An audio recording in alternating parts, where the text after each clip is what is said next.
Ang Toledo Airsoft Group o Kontag ang miguwang kampiyon sa gipahigayong 4th Miraflores Festival Airsoft Competition, Speedball Close Quarter Battle Event, and Gun Show nga gitawag og Yuscara Raid 3 Fallout ni adtong Oktubre 31, Nobyembre 2 ug 3, 2009 dito sa San Julio Realty Grounds. Nasakmit sa Cadiz Firecats Alpha ang tropeyo bilang first runner-up. Gisundan sa Cadiz Firecats Bravo ang second runner-up. Pulos mga taga-syudad sa Cadiz.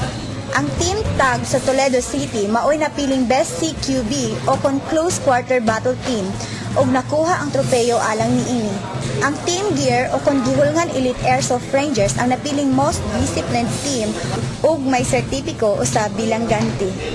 Niadtong Nobyembre 2 ug 3 dito gihapon sa maong nasangpit nga lugar gihimo usab ang gun show nga nagpasundayag sa mga nagkalain-laing matang sa airsoft nga armas, diin ang mga tumatan-aw mao ang mipili kung gitawag nga People's Choice Awards pinaagi sa pagpili sa gidisplay nga mga armas.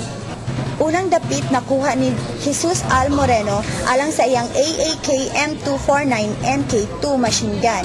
Ikaduhang dapit na sakmit ni Yvonne Algarme Moreno alang sa iyang M4 RIS modified rifle.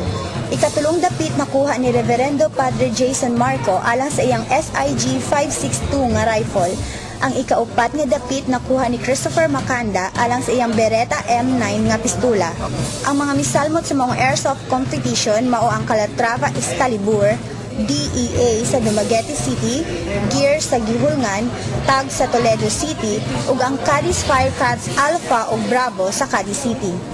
Ang Team Airsoft sa San Carlos Incorporated o Contask Incorporated mao ang nagpasiugda sa airsoft competition nga pinanguluhan ni Architect Hans Christian de la Victoria bilang presidente, Noel Liduna, vice presidente, ug si Jesus Al Moreno ang chairman sa Games Committee. Let safe play, fair play, friendship, camaraderie, and peace reign on airsoft. Kay ang airsoft karon gatakilid, no? Gigawas sa news, naapil ang airsoft, daot ang tanan. Kita responsible, ang uban dili. So, kinahanglan kita may magdala. Airsoft is a safe game, a very powerful tool for friendship.